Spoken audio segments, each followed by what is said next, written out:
It was the exact same year as the laundry strike, I can tell you that, because it was occurring around then.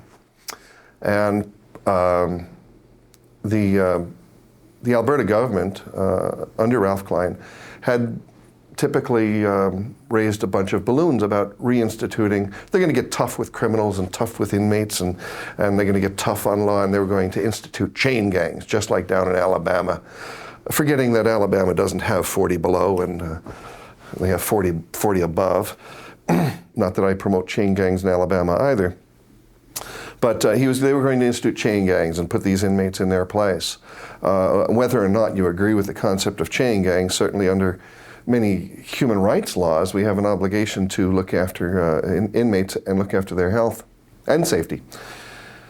I was the chair of Local 10 in AUP at the time, which represented many healthcare professionals, but particularly of interest to me in that issue were the nurses who work in corrections. And one of our jobs, one of our many duties, was to ascertain whether and assess whether or not any given inmate was fit to work. And would they fit to work in the kitchen? Do they have open sores? Have they been taught properly about hand washing, etc.? Were they physically capable of working in the greenhouse, lifting bundles? Were they capable of working here, there, the other? Was any physical limitations, etc.? So it was our responsibility to say, yes, he's fit to work anywhere, or yes, to fit work in the kitchen, etc. Well, with this trial balloon going up, and as the leader of a local that represented these nurses, and being one myself, I could not imagine myself being in a situation of saying, yes, you are physically fit and medically capable, and with my permission can go work on a chain gang. I wouldn't do it. It wasn't going to happen. I talked to a lot of my colleagues about it, and they all agreed. And some were really quite concerned that they would be in a position to do this or have to do it. And the employer is a very threatening person, and I don't care what your profession is. This is your livelihood, and if you're told to do something, you have this strong worker ethic to, I've got to do what the boss says.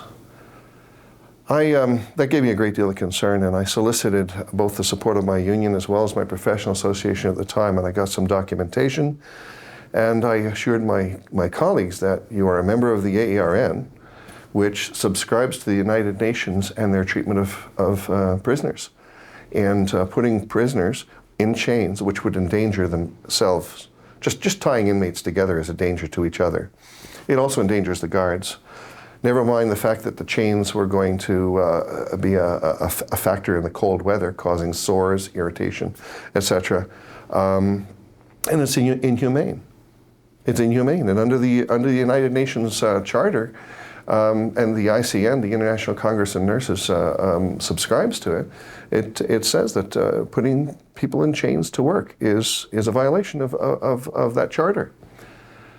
I drew up a document that outlined not only the professional obligation and the ICN and the United Nations Charter on human rights, but I also pointed out that under the Alberta government occupational health and safety regulations and the Workers' Compensations Act, that they would be in the violation of their own statutes, which they also hadn't considered.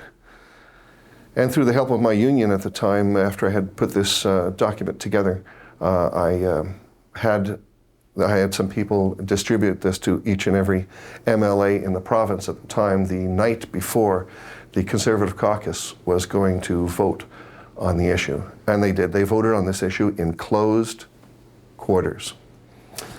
My own MLA, Conservative, Mr. Smith, had spoken with myself, and his concern was addressed. He was the Minister of Tourism at the time, and he was concerned with the way chain gangs would look. And he at least led me to believe that he would be supporting me in not wanting chain gangs. But the word was, and there is no official record that I know of it, the word was that the initiative was narrowly defeated. I think that's a shame. I think that's disgraceful.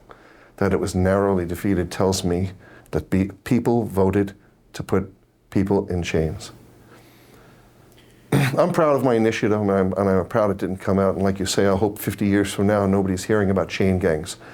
But that was a tough one for me, and it was a tough one for my members, because they didn't know what they were going to do. I recommended him not to.